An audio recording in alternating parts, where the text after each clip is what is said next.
All right, good evening, everyone. I would like to call to order this meeting of the Cotati Community Police Advisory Committee. May we have a roll call, please? Committee Member Richardson. Present. Committee Member Cosbrook. Present. Committee Member Williams. Present. Vice Chair Lawton. Present. Chair Jarrett. Present. Thank you. And the clerk would just like to remind everyone to turn their microphones on as they are speaking. Thank you. Okay, thank you. Next, we would like to read the land acknowledgement and recite the Pledge of Allegiance. So before doing that, the City of Cotati recognizes that we're on the ancestral lands of the coastal Miwok, who are the original caretakers of this area. We respectfully acknowledge the indigenous peoples who have been stewarding and maintaining a relationship of this land as knowledge keepers for millennia.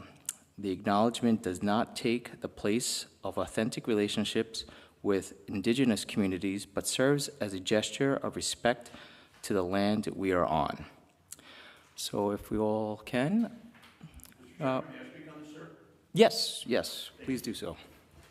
We'll give 3 minutes. Yeah. Thank you, Chairman. Good evening, committee members. I'm former City Councilman George Barrett. It's just good to see you here. Happy to be here with you tonight. I've spoken on this issue many times before the City Council and also in front of you. I'm not going to regurgitate everything I've stated about this, but I just want to reiterate that I find this land acknowledgement just really offensive, historically incorrect, racist, and I feel bad for the committee because I feel that the city or the city managers put this on the agenda. It's kind of political pandering to the casino interests.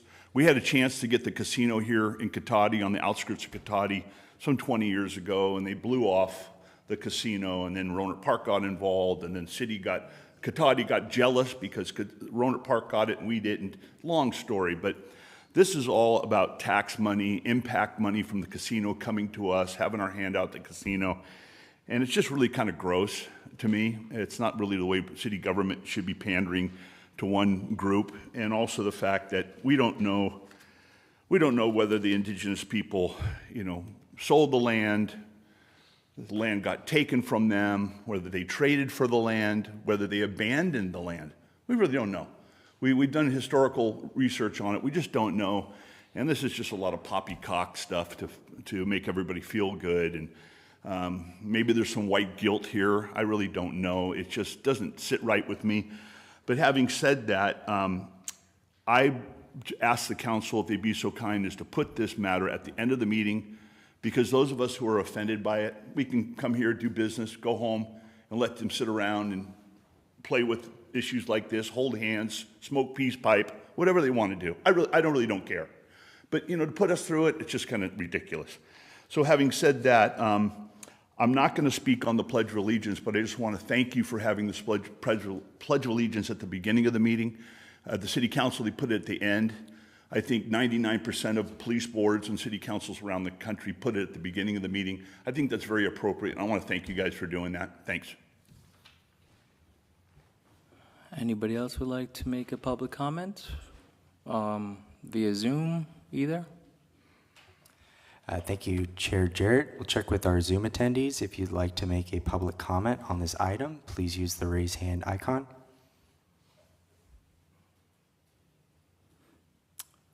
Seeing no hands, Chair Jarrett, that will end public comment. Okay, thank you. All right, if we may and able to, if you'd like to, please stand for the Pledge of Allegiance.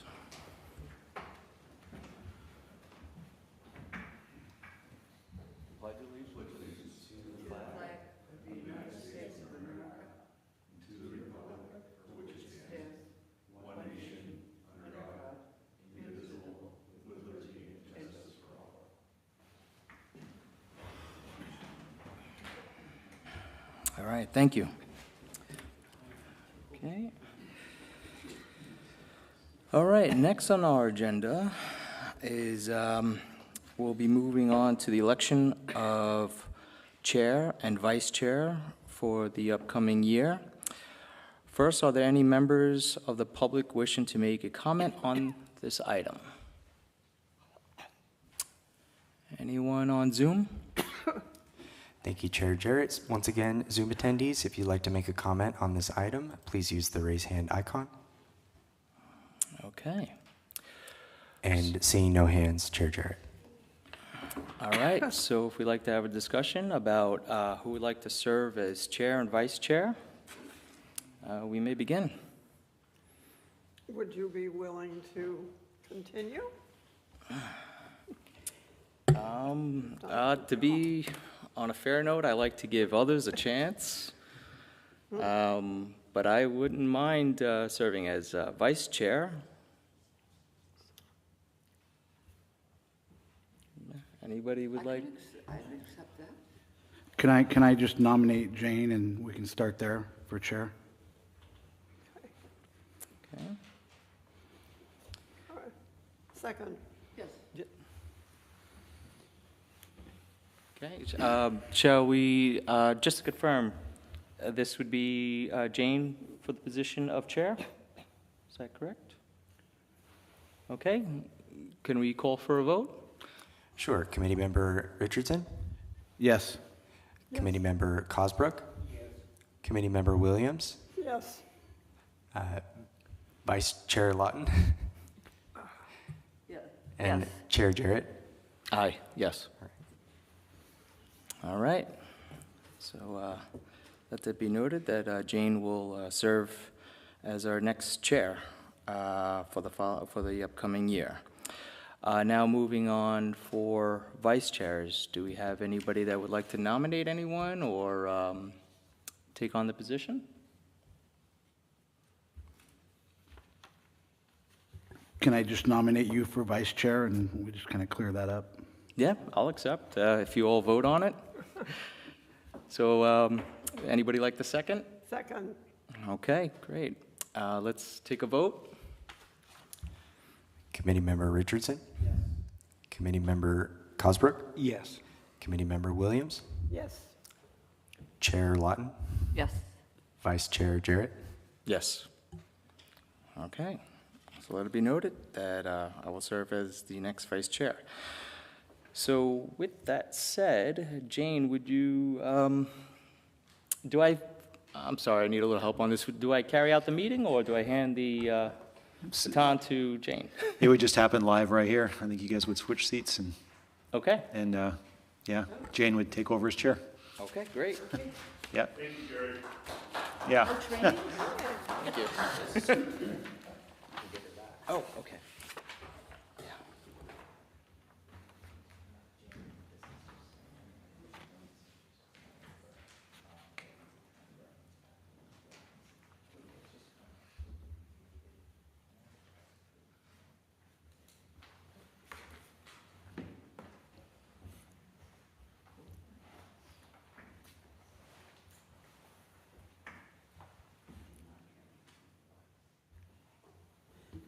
Are these your papers?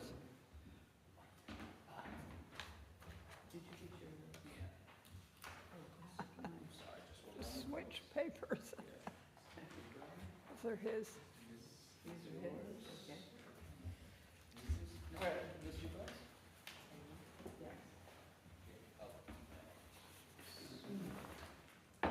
Okay.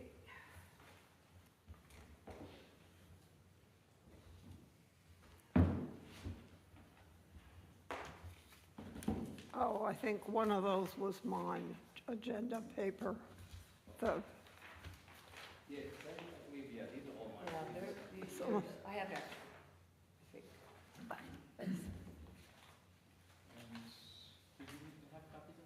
those are mine, okay. All right. Not that.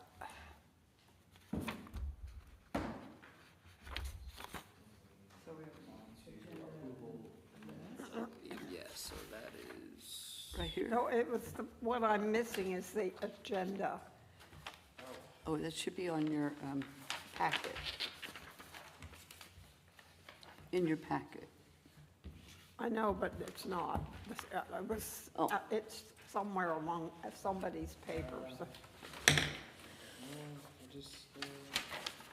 Oh, okay, sorry. I have two of these. I got it, it's okay. Okay. All right. So if you will bear with us as we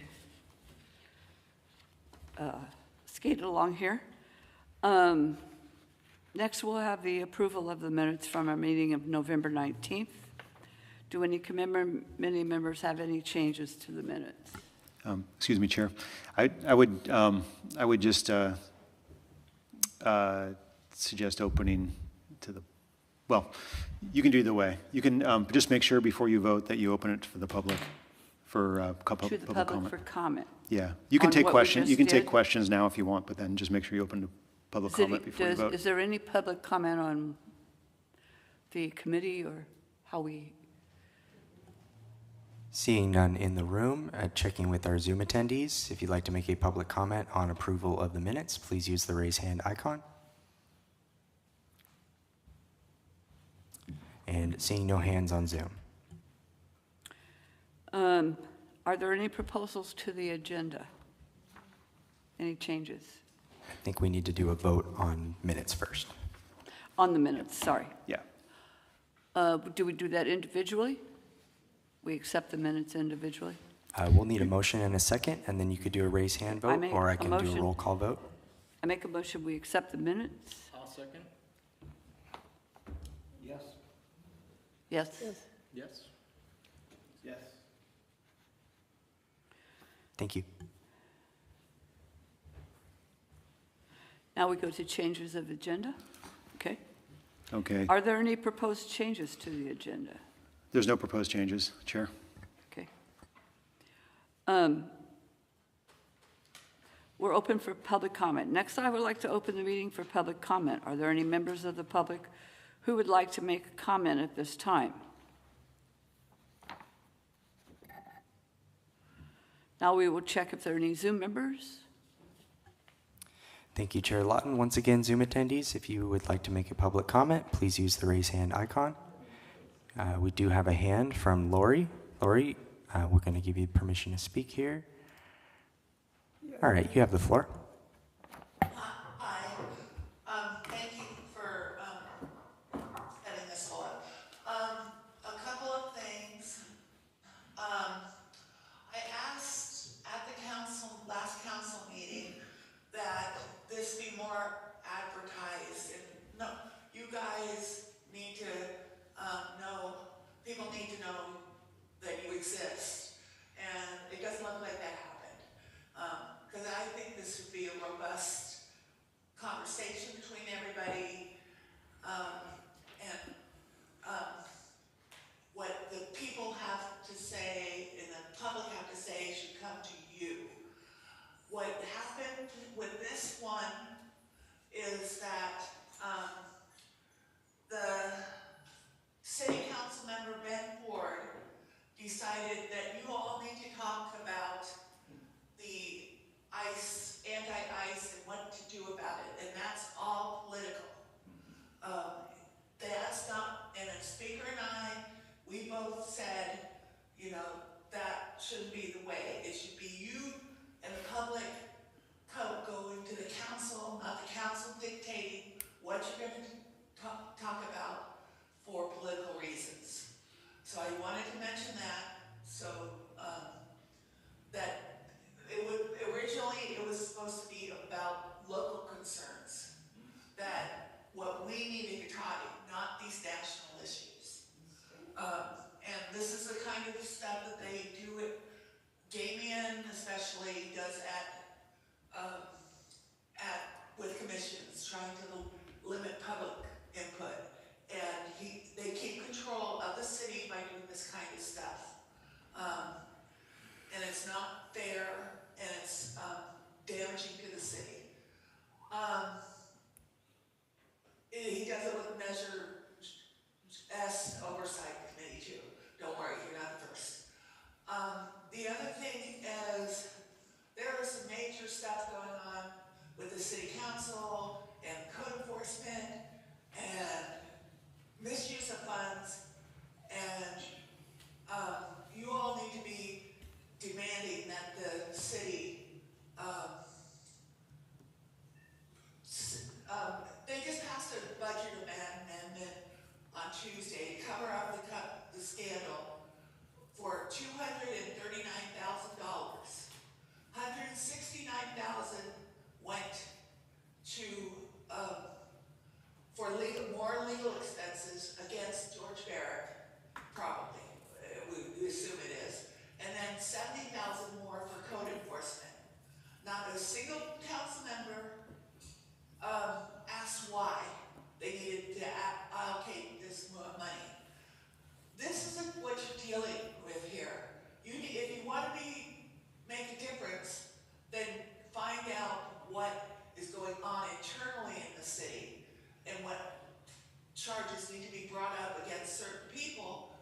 Any other public comment that I missed?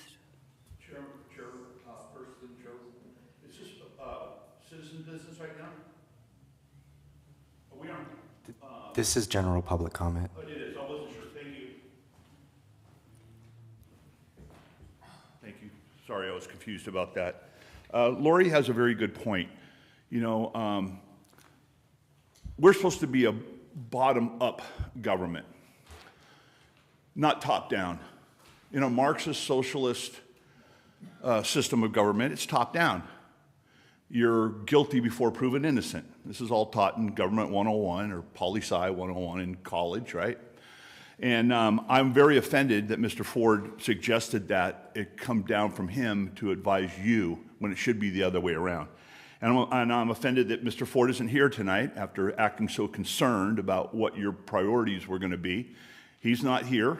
I welcomed him to come here tonight, but he's not here. Okay, so also this is the third historic meeting of the advisory committee. I'm very proud of all of you.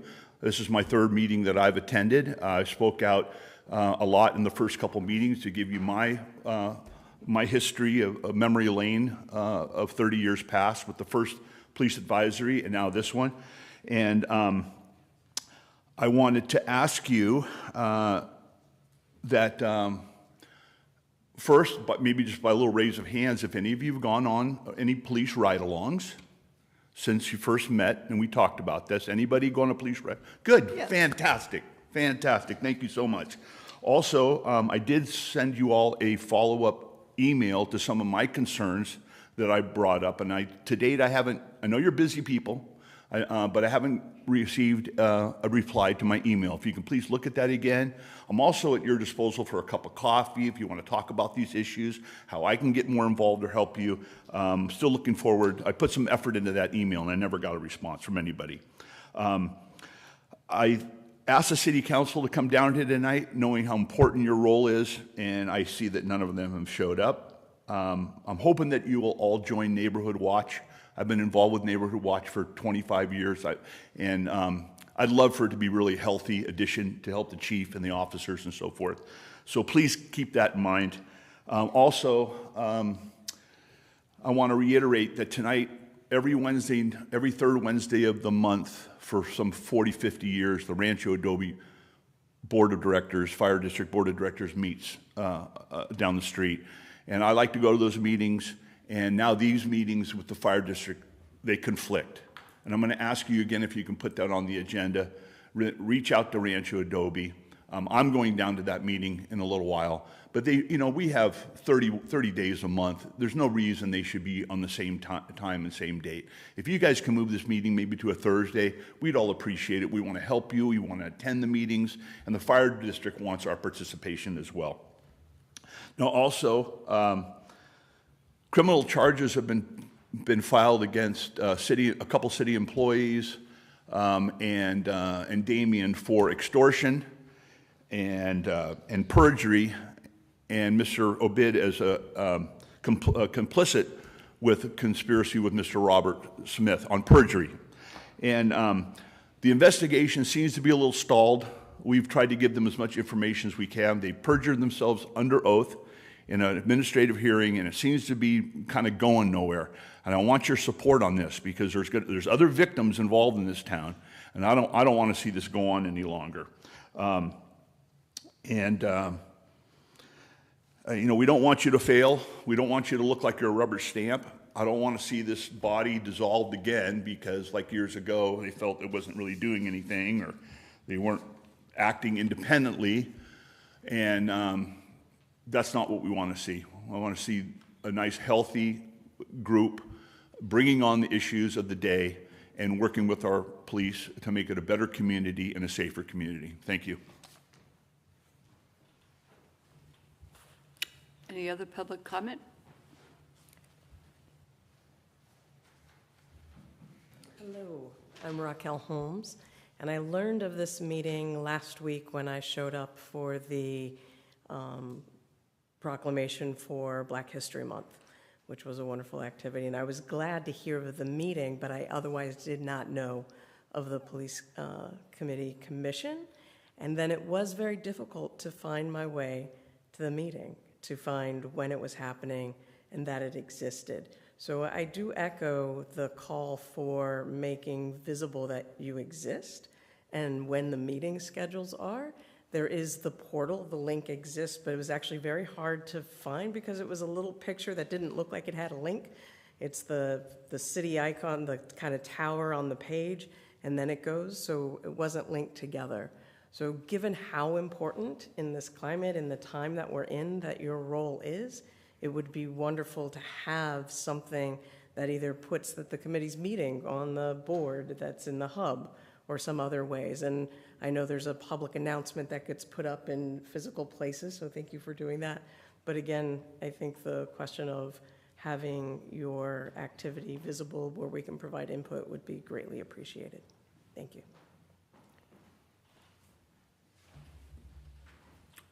Is there any other public comment?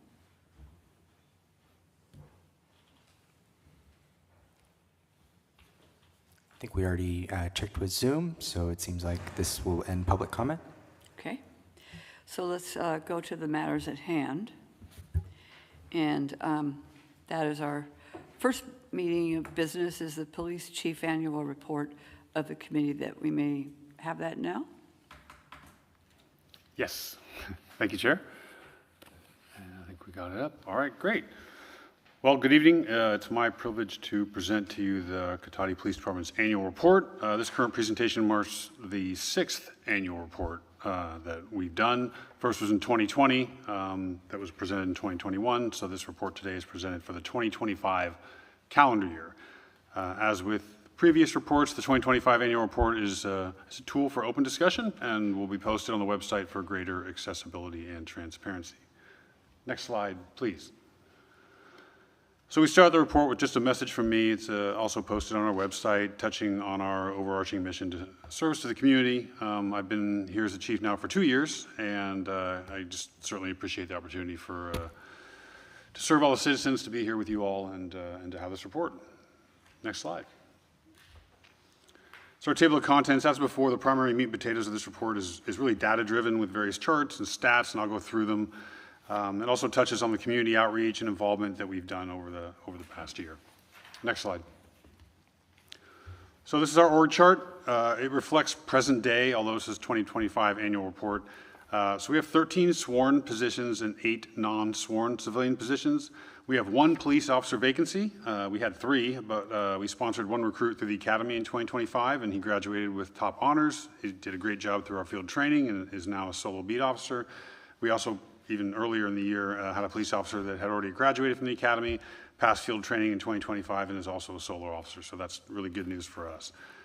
We now have, and I didn't think I was going to be able to say this, 0 dispatch vacancies right now, which is huge for us because we were down 3 dispatchers earlier on in the year, and that was putting a huge strain on our dispatch center earlier in the year. So with heavy recruitment over the last 6 months, we hired and trained 2 new full-time dispatchers who are now solo, and we also hired and trained 1 part-time dispatcher and hired a 2nd part-time dispatcher who's currently getting trained now. And hopefully preparation into going into full-time, as we have a dispatcher from a succession planning standpoint who's slated to retire in July. Next slide, please. So moving on into a look at some of the broader statistics in the department. We had a total of 12,882 total events in 2025, which is slightly up from the 12,610 events we had in 2024, which is significantly up from the events that we had in previous years. So calls for service and officer-initiated activity represents a comparative increase.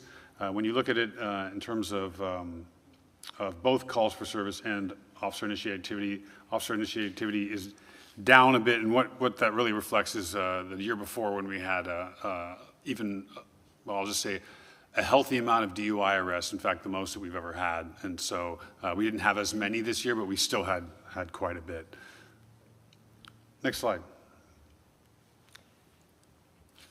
So arrest statistics, we had a total of 509 arrests in 2025 versus the 557 arrests in 2024. But again, compared to the 382 in 2023 and 385 actually in 2022, so the last 2 years have seen a huge uptick in arrests, so we've been busy. Like last year, much of that has to do with a lot of the focus on DUIs. In fact, I'll mention that we were awarded a grant, actually from the state, from CHP, much in part due to our proactive DUI enforcement. The grant included a brand new patrol vehicle, other equipment, training, and is funding some of the targeted efforts in the city for enforcement education. Anytime that we can try to find alternate funding streams to fund some of the efforts that we're doing and not come out of the city coffers, that's always a good thing. So we're very happy about that. Just really quickly, because sometimes there's some confusion. So you see that there's arrest/booked, there's cited, and then there's 849 detention release. I know there was even a public comment asking a question about this. So just to clarify, so arrests are when the suspects are booked into the county jail, physically booked into the county jail. Cited, in this particular reference in this slide, cited means they're not traffic citations. They're cited as it's an arrest cite, like a warrant. Misdemeanor arrest where the officer has some discretion to cite out to a court date, like a promise to appear. It's considered a custodial arrest, but we can cite them out, and then they have a promise to appear, and then they're supposed to appear in court and on a later date. So we have the opportunity to do that on certain types of offenses. And then 849 is an arrest. What it means, though, there's a couple things that can factor into that. It's either an arrest disposition, like, for example, anytime we arrest somebody and it goes ultimately to the DA's office, if the DA declines to file charges and doesn't file charges for whatever reason, that happens all the time, then we put that as an 849 detention release only. So they could have been arrested, booked in the jail, but then when the case was brought to the DA's office and they don't file, it would go under the 849 statistic, right? So also what we call 647F, public intoxication arrests. It's an arrest, it's a detention, an arrest, and then when they sober up, they're released. It falls under the 849 rather than the actual custodial arrest. So they all are arrests, and that's why they fall under this category, under this slide, but just for some clarification on what that means exactly. But at the end of the day, there were a total of 509 arrests in 2025. Next slide. So these are what we call our NIBRS stats, or National Incident-Based Reporting System. These are persons crimes. They don't directly correlate with the California Penal Code, so these are national terms, not local terms. So some of these terms, we don't use these terms, but it is something that we're required to put data into. So this is the data that comes out as a result of that. So you can see that, various assaults, person crimes, that sort of thing. Of note, really, we dealt with a number of unfortunate sexual assault type cases over this last year. So those are always very, very challenging cases, and they're very difficult cases for the officers to go through. But we had a couple of those in 2025. So you'll see that noted there. Next slide. Again, this is NIBRS with property crimes. You'll see thefts from vehicles are they up? I think they're up. A number of the thefts are up. Now, if you look at the numbers, you're talking about a couple, three here and there. So we're not talking about drastic upticks, but again, I think that we continue to have high visibility and our presence in the city. So I think with the addition of our 2 fixed ALPR cameras and Flock now with the city, and some of the interoperability that we have with other agencies with those camera systems, and coupled with the fact that just being a small town, that we have the ability to be present and visible, I think hopefully that we'll see those numbers start to go down a little bit, I always hope. There's also Prop 36, which was recently enacted, which is basically stiffer penalties for certain multiple offenses. And so I hope that businesses are encouraged to notify us when there are crimes, like things like shoplifting and those sorts of things. I always bring this up because we encourage our businesses to contact us immediately when something like this happens. A lot of times we'll get delayed reporting, or we'll get no reporting at all, in which case the business or the business doesn't want to prosecute, but they want to just let us know. And at that point, there's little you can do in terms of actual like prevention standpoint. So we continue to engage with our business partners and hope that they will continue to notify us when they have shoplifting or thefts and these sorts of things, so we can investigate them. Next slide. These are the other crimes. The biggest thing that jumps out obviously is the DUIs. So DUIs and drug offenses. DUIs are down a little bit, but they're still pretty high for purposes of all the efforts that our officers have done. You'll recall last year we had an officer, Officer Cunningham, who had the most DUIs of any individual in any agency in Sonoma County history. So he still managed to top 100 again this year in 2025, but still, and we had a number of other officers that had really high numbers as well. They'll be receiving the Mothers Against Drunk Driving Award like they did last year, which is always a good thing. So again, traffic safety has been a huge priority for us over the last couple of years, and DUIs are the height of that. Next slide. These are our citation stats. You'll see moving violations, meaning the writing of tickets. Citations for moving violations are similar to last year. Citations would have been even higher, however, if you consider the arrests that were made as a result of traffic stops. The moving violations, you have to factor that in, right? So what would have been a moving violation ended up being an arrest. So someone blows a stop sign, they contact the person ended up, they have a warrant or their DUI, something like that. That ends up being an arrest. The officer typically doesn't cite also on top of that, a moving violation cite. So but typically we'll see that from the moving violations, at least over the last couple of years, have been fairly consistent. Next slide. All right, so looking at citizen complaints, as mentioned, we had 12,882 events and basically interactions with the public in 2025. That's dispatch calls, self-initiated activities, et cetera. And of all those events, we had 2 complaints. We had 5 in 2024, we had 4 in 2023. Our 2025 complaints equates to 0.01% of everything that we handled in 2025, which is pretty good. In fact, it's astounding. I haven't seen these kind of numbers before from other agencies. So proud of the officers for their professionalism and their ability to try to solve problems as they occur and avoid complaints, of course. We always strive for 0, but hey, we'll go with 2. Both complaints were procedural in nature. That means they weren't use of force. That means there was an allegation that something that we did was either procedurally or wrong by the law, something like that. But usually it's policy related. These 2 were policy related, so minor in nature. Next slide. And this is just it just goes over the types of allegations and the investigative findings. In those, both of those allegations, they were both unfounded, which means that they weren't sustained on any level, and that they were either factually inaccurate, or when we looked at things like body-worn cameras or looked at the policy, et cetera, that there was no grounds to the allegation in and of itself. Next slide. So we work in partnership with the Sonoma County SAFE team, and that they provide outreach for the unhoused, those suffering from mental health issues and addiction. They provide some basic medical care and resources for those in need. So they're a 24/7 in the van operation, and we dispatch for SAFE. And so SAFE has, we have a van that basically goes around between SSU, Roanoke Park, and Cotati. There's also one in Petaluma, which is a separate group, still SAFE. But so that van goes around and proactively and is also dispatched to help out with calls related to those suffering from mental illness, those suffering from addiction, and those dealing with being unhoused. Next slide. So these are the statistics that are provided by SAFE.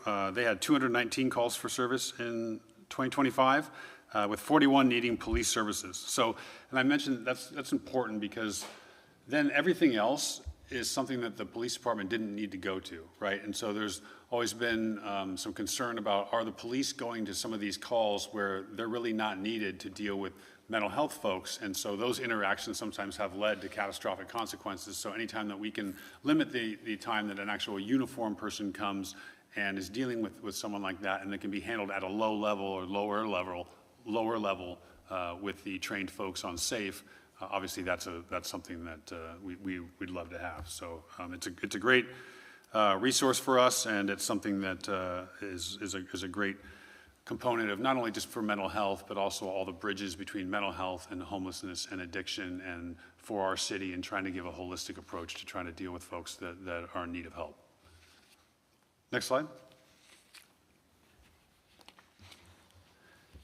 And as you see, the majority of their activities are initiated by dispatched calls. So 89%, they're dispatched. We get some kind of call, and the dispatcher determines that it's appropriate for safe to go, and then they will go out there. Self-initiated means that they drive around, they see somebody who they think may need some sort of resource or some sort of help, and they will proactively initiate contact with that person. Next slide. All right, now we get into the RIPA data, the Racial Identity Profiling Act, and there's a lot of information here. I won't go over all of it, but basically I think if you recall from last time, we've had discussions about RIPA before, and it's getting into the RIPA data, just to remind everybody that a RIPA stop is defined as any detention or search. So if we detain somebody or we search them, the officer then has to put in perceived data associated with that stop or that individual. So with the goal to collect that perceived data regarding pedestrian and traffic stops was initially the goal, but just keep in mind, this also includes dispatched calls for service, right? So if the officer has no idea what they're going to, they get dispatched to a call, they go to a house, they go to a person, whatever that is, that's a dispatch call for service, not just officer-initiated activities. So it's actually just about the detention or the search, whether it's dispatched or officer-initiated, it stands to be a RIPA data entry. Next slide. And since our total number of events and contacts with people were up a bit this year compared to 2024, you see a bit of an uptick in the RIPA numbers, slightly up as a result. And again, context in the detention or search component. So more arrests, some of the DUIs, more proactivity, more reporting. You'll see a little bit of the uptick in the stats, overall stats. Next slide. So you can see our statistics are similar this year from last year. Those last 2 years are similar to 2023 as well. So we've been pretty relatively constant in our perceived race ethnic data. The staff report has much more details about RIPA and about RIPA Board's latest report for California in comparison. Know that it's mentioned in the staff report. So the RIPA body board puts out a report every year. They're always basically an extra year behind.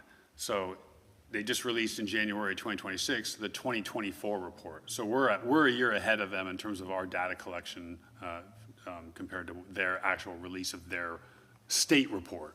So just something to know about that. And what I'll also mention is that, and I saw this on the public comment too, regarding and you may have heard me talk about it before, is the demographic overlay, right? So what that means is that a lot of times they'll see RIPA data and they'll go, okay, well, what are your demographics in the city, right? In terms of the city of Cotati, and say, well, how many white versus Hispanic versus black versus Asian do you have in your city? And then look at these stats and say, well, what's the discrepancy? Well, as I mentioned before, demographic data doesn't necessarily provide a statistical accurate overlay with RIPA data because so many of the people we come in contact with in Cotati don't live in Cotati.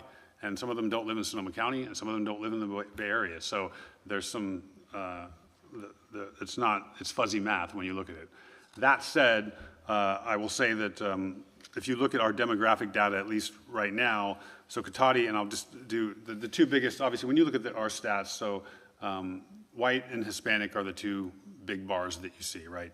So speaking to that right now, so Cotati is 76% white, 19% Hispanic. If you look at neighboring agencies like SSU is 41% white, 40% Hispanic. If you look at Sonoma County in general, 65% white, 30% Hispanic. If you look at the Bay Area in general, you're at 41% white, 25% Hispanic, and then it bumps to 25% Asian from Bay Area demographic standpoint. So anyway, those are just some numbers to give some context to what we've generated from the perceived race data from here. But at the end of the day, our data has been pretty consistent over the last few years in terms of those percentages. Next slide. All right, looking at perceived gender, 73+% male, 26 plus, almost 27% female, not unique from national averages. Typically, the police contacts end up being a high percentage of male subjects. Next slide. Not uncommon with or unique from national averages as well in terms of perceived age group. You see that we're pretty much online with similar to what we had in 2024. Yeah, the only thing that ever jumps out to me when I see this is the ages 18 to 24 police initiated contacts is 14%. I mentioned this last year. I would have actually personally thought this population would be slightly elevated due to SSU and the proximity to SSU, but doesn't appear so, at least according to the RIPA data. But other than that, the age data isn't particularly telling in any way unique to Cotati. Next slide. As mentioned, the majority of traffic violations and stops is the reason for the stop. And I've mentioned this also before in terms of, again, we're talking about perceived race. So if you've ever been, well, you've all been on ride-alongs, and you know if you were paying attention on the ride-along, if you could see the race of the driver or the race of the people that were involved, sometimes you can, most of the time you can't. At night, it's even harder, of course. So anyway, these are other challenges when trying to decipher whether bias is involved in any kind of stop or anything. And of course, you know, we've talked about this at length a lot in terms of when we're interacting with people in the community. Obviously, I'm hyper vigilant and hyper aware of anyone who is, you know, incorporating any kind of bias or anything in the way that they do business. They should be doing business just in accordance with the law, in accordance with law violation, and responding for public safety purposes, and that's it. So there's other aspects of beyond RIPA looking at things, citizen complaints, use of force, any sort of repetitive issues that are going on where you're getting multiple complaints, multiple uses of force, that sort of thing, that tend to key up and highlight where there may be a concern with a particular officer in an organization. So just, again, but this is, this just shows that, you know, like I said, it's dispatch calls, but you can get a sense that really most of the RIPA data is related to traffic stops or some sort of initiated stop like that. Next slide. Looking at searches, you can see the vast majority of contacts that qualified as RIPA had no searches conducted. So again, go back to traffic stops. Most searches weren't conducted during a traffic stop. They made a traffic stop and either had a contact, verbal warning, written a citation, that sort of thing, but there's no search involved in that regard. Looking at the smaller percentages that were searched, the primary basis for a search is incident to arrest. Anytime you have an arrest, you can legally search them, incident to arrest, and of course, prior to transporting and booking them into jail. So the last thing we get sometimes is the consent given. You see it's a very small number.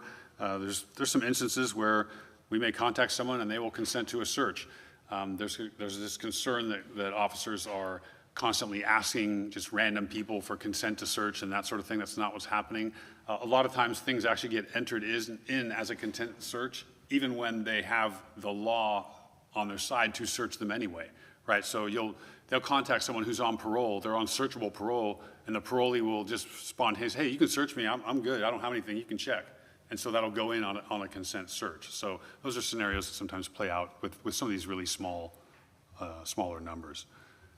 Next slide. To no surprise, the duration of stops, the majority of them average 48 minutes, and that's about the time that a quick traffic stop ends up happening. So it's on the lower end. A lot of verbal warning traffic stops, usually within 4 to 8 minutes, kind of thing. So that's no surprise for us. 24. Next slide. As I mentioned, we do a lot of traffic safety and education, and part of that is issuing a lot of verbal warnings, and that's why you see the largest percentage in the verbal warning category. Again, nothing different from last year or the year before that, and in the way that we do business with verbal warnings and then actual citations and then custodial arrests. Next slide. All right, moving on to emergency preparedness. So in 2024 and in 2025, we conducted a lot of education outreach. We did a video that showed the high-low siren and what its purpose is.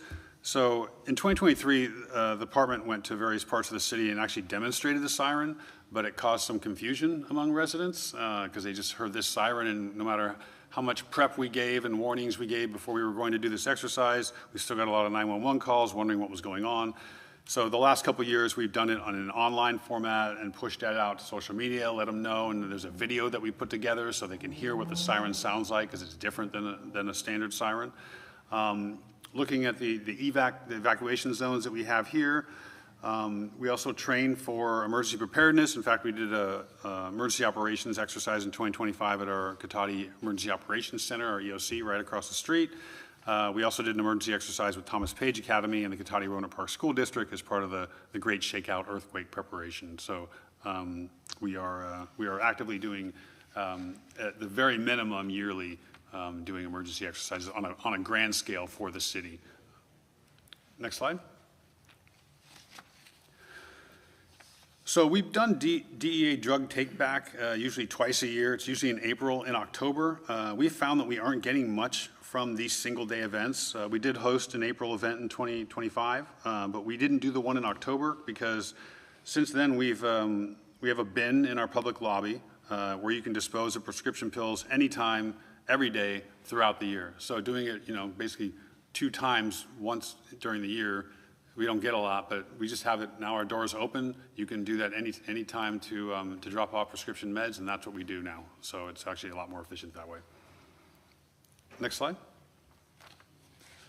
One of our supervisors, Sergeant Wardle, graduated from the Supervisory Leadership Institute on April 24th. This is a great program to build his competencies as a supervisor. And one of the things, when you're talking about accountability and transparency, having good supervisors is a great way to have that. And so developing the supervisors in a way that can make them more accountable themselves and also to the staff that they supervise, then that frontline supervision really is what makes a difference in the field in terms of officer conduct. So having this extra training for this officer is a big deal, which is why we put a whole slide for it. Next slide. Along those same lines, we do a great deal of training, peace officer standards and training, post-mandated training, perishable skills training, de-escalation training. We always make sure that we're well above the minimum standards in the state. Next slide. Here are some of the trainings that reflect our commitment to train our officers and staff well beyond the post-minimum standard. It's a bit of a busy slide, but it just gives the community an opportunity for those who are interested to be able to go through, and it just lists all the different trainings that our officers were involved in throughout the year. Next slide. So moving to ALPR, the automated license plate reader, I'll talk about a couple of things. Well, first, so I'm going to talk about 2 aspects of ALPR. One is Axon ALPR, that's a product, and one is Flock ALPR, and that's a product also. So Axon ALPR, we currently have 4 Axon ALPR cameras in our patrol vehicles. These are in-car camera in our patrol vehicles. Now, unfortunately, they've been in various stages of either non-function in the vehicles or the vehicles themselves have had issues. So we are now finally in the process of getting those cameras reinstalled back in the vehicles. So I hopefully will have more to report next year on the Axon ALPR data, but we really don't have any Axon ALPR data because we haven't been using them. On to Flock. Flock is fixed camera systems, right? So at the tail end of 2025, after almost 2 years of vetting the Flock system and doing extensive research on ensuring safety and privacy issues were addressed and looking at the overwhelming benefits of Flock and going through a number of sessions with City Council and the public to ensure open communication and transparency, we now have 2 Flock cameras in the city, which I think is an excellent thing. And even during those last couple of months in 2025, they were already used probably more than 5 times, but at least 5 times to positively identify vehicles in the commission of crime in our city, identify and arrest suspects, recover stolen property, locate stolen license plates. So we're already having successes with that equipment. We can talk a little bit more about ALPR and Flock on the next agenda item, but I want to at least address a couple things that have come up regarding Flock, and I saw some things in public comment as well. First, we do audits of our Flock cameras on a routine basis. So we don't share data with any federal agency, which includes ICE. In fact, we have completely disabled the capability to do so. The whole toggle in the programming, actually, we look at it's just all grayed out. It can't even be turned on, even if we don't want, even if we wanted to, and we don't, and we won't. And we don't share any with any police agency outside of California. And there are California laws that actually govern all this as well. So by the time we got Flock, meaning just a few months ago, the programming was set to disable those other sharing functions. I mention this because there was some recent press about Mountain View PD, who for a couple of months back in 2024 had a particular camera that was on some setting that allowed a couple of federal agencies, not ICE, but like ATF, a couple of Air Force bases, and a couple of small kind of random federal agencies access to this camera. Flock said it was user error on Mountain View's part. Mountain View said it was Flock's fault. It doesn't matter at this point for us, because by the time that we actually got our things installed, that whole functionality was completely disabled anyway. So it's a moot point for us, at least in terms of this. This mistake can't happen with our Flock. It just can't. So I wanted to just clarify that a little bit, because there's been some discussion about that. And we talk about this, and again, we can talk about this on the next agenda item, but the chiefs, we have constant conversations about this and about auditing this and about making sure that the privacy issues, we have a 30-day retention policy with that data, and then it goes away. Other agencies have up to a year, sometimes more, so ours is pretty short.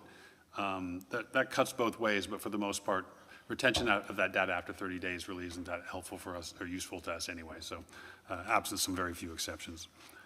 Next slide. All right, going into use of force data.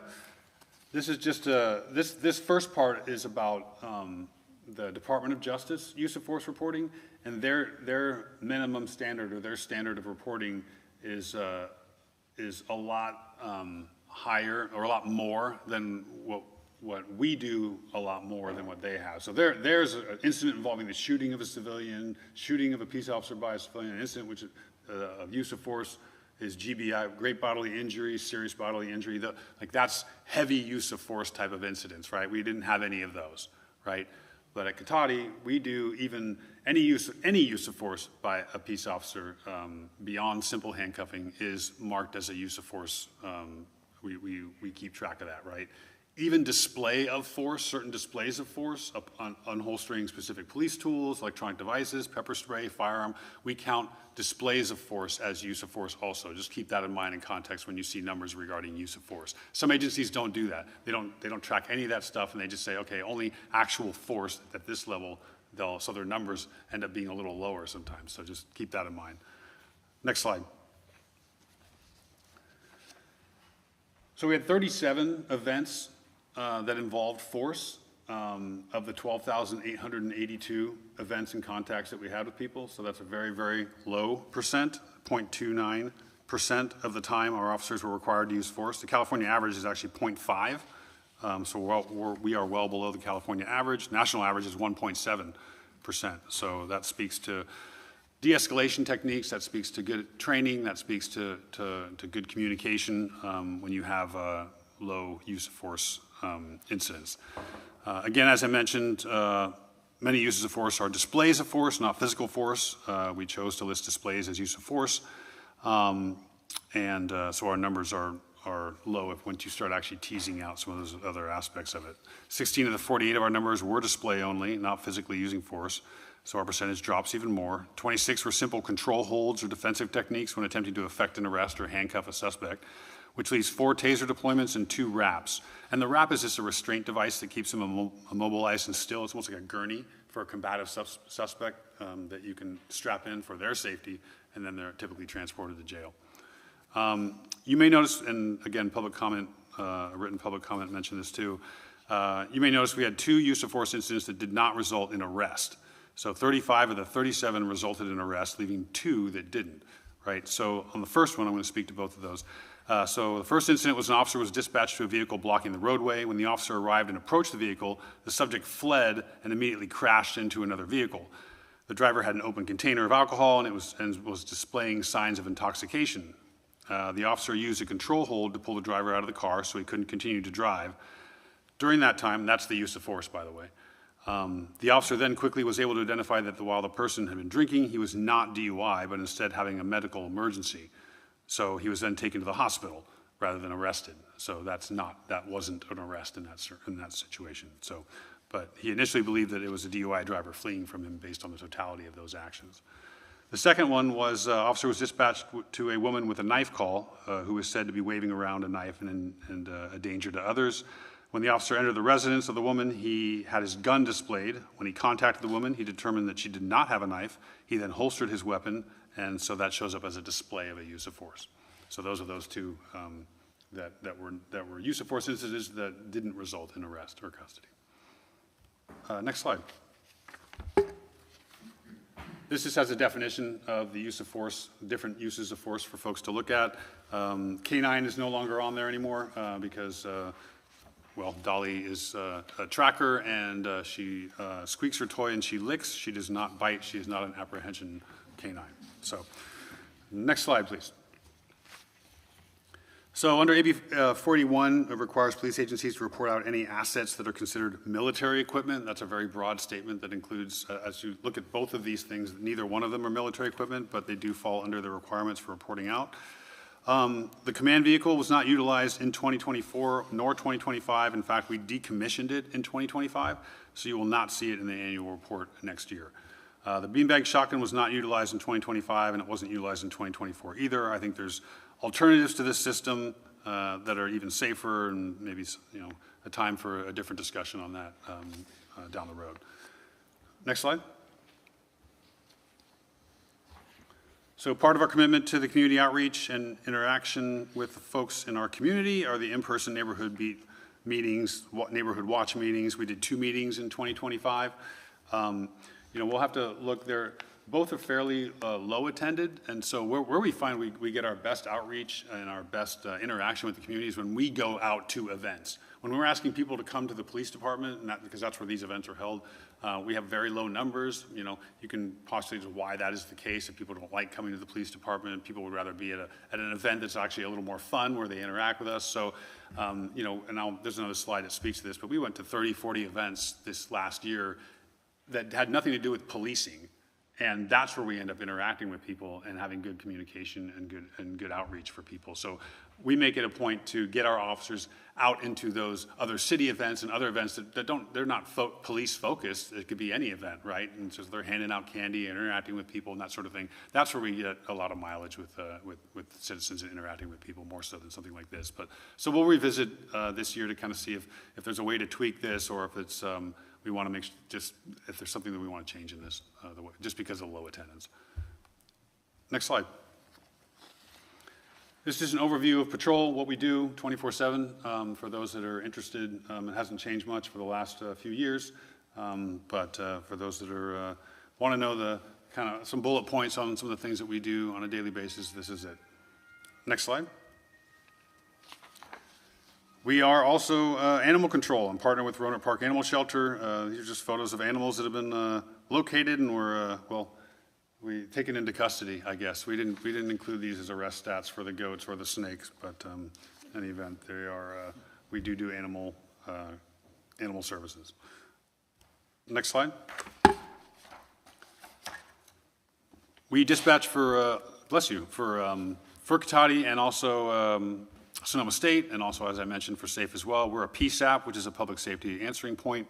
And as I mentioned before, we're full, so that's great to have these the staff. Earlier on this year, it was pretty rough go, so we're really happy to have our dispatch staff back up in healthy numbers. Next slide. Speaking of our K9 Dolly and Officer Sullivan, she's our tracking K9 bloodhound. She's not apprehension. In 2025, she was requested 44 times from agencies throughout Sonoma and Marin counties. She was fully deployed 10 times and had 3 successful finds. She also attended 7 community events. She assisted neighboring agencies by locating an assault suspect, missing dementia patient, found the source of a pool of blood that was located, which is evidence in a violent crime. So when Dolly alerts to finding someone, she howls in excitement for her squeaky toy. So she's what they call a passive alerter, which means that she's not aggressive. She wants her toy. She's happy that she found what she was supposed to be doing. So we're very happy to have this program. Next slide. Speaking of good programs, the cadet and volunteer program. We have a number of cadets and volunteers. We also partner with SSU for intern and ride-alongs, so we can hopefully get people interested in the policing profession and hopefully get the next generation of good cops down the road via this program. So it's a great program. Our Officer Fox, does a great job with this program. Next slide. As I mentioned, we're always striving to find new ways to get out and interact with the community. So we went to over 30 events in 2025. The number is probably more like 40. but most of them aren't police events, but instead just community events that we want to be a part of. So that's part of our goal and part of our mission to be interacting with the community on all sorts of events. Next slide. So we have some commendations. This slide just highlights a few points where our officers did exceptional work. We had Officer Sullivan, our K-9, and Dolly with his commitment to traffic safety and DUI enforcement, plus his contributions to the community and greater Sonoma County with his K-9 assist that he did. He was awarded as our Cotati Police Officer of the Year. And also our police services specialist, Katie Holderman, with all of her efforts, especially in recruiting and background process and getting applicants through the door and rescuing us from our staffing shortage, especially in dispatch. So we are very thankful for them. And also we received 71 total commendations, of citizen commendations, people writing in saying thank you, our officer was great, we loved him or her. And 2024 was 61, so we had even more this year, so that's great. Next slide. So just a quick snapshot of 2026. So without getting into a lot of details regarding our maintaining our South County SAFE team, it's a great asset. We're seeking long-term funding for that field level mental health response that SAFE provides. It's a great asset for us. Obviously, continuing to use you all here and finding ways that we can hone in the way that we communicate and the way that I can present to you and give you information and be transparent. I want to continue to fine-tune that. Supervision organization efficiency basically means that, so right now we have 2 sergeants and we have 1 corporal. We're looking at ways in which we can enhance supervision, either whether that's staffing-wise or training-wise. As I mentioned before, it's really important to keep a healthy organization going with good supervision.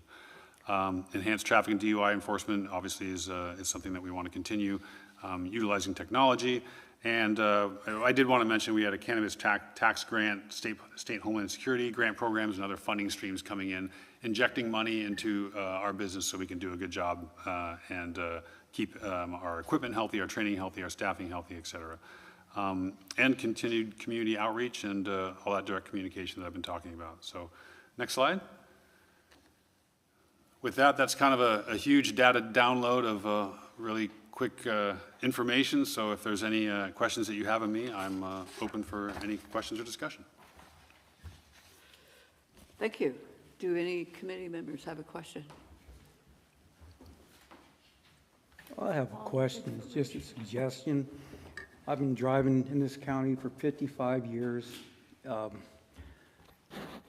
I think the pandemic has a lot to do with it. There's a lot of road rage, a lot of rude driving. There's not a day where I'm not tailgated, flipped off, cut off. I think it goes true for everybody. It's just seen a lot of out of control driving. West Sierra Avenue, Old Redwood Highway, East Cotati, the speed limit seems to be 70 plus. Pulling out of businesses, you're taking your life in your hands because you can't estimate speed. Where I'm going with all this, we don't have a designated traffic officer or the Harley in use. Cities are starting to use speed cameras with a sign advising there are speed cameras in use. To me, it's not a bad idea. It's a very good deterrent.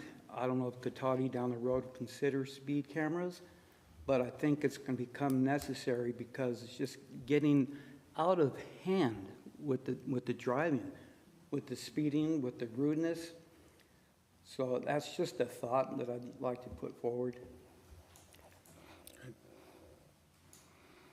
Yeah, it's definitely, so we're always, even though we don't have a dedicated traffic enforcement officer right now, all the patrolmen, as you know, are traffic enforcement officers, right? So they're up there up and down the Ave all the time, trying to do what they can to mitigate that. But yeah, sometimes things like additional signage and speed cameras, et cetera, can be helpful too. And we have a speed trailer that we use that will use it around the city. So when we'll try to post it in different areas, you've probably seen it on the Ave and other streets and that sort of thing, especially if someone calls and said, hey, someone's speeding through our area, we're having a lot of problems, people cutting through some of the kind of like thoroughfare areas between the 2 main areas and those sorts of things, those little shortcuts, we'll put speed trailers in there. So we do have that capability. Yeah, and when you're coming into Cotati on Old Red, they got the permanent sign that flashes your speed. But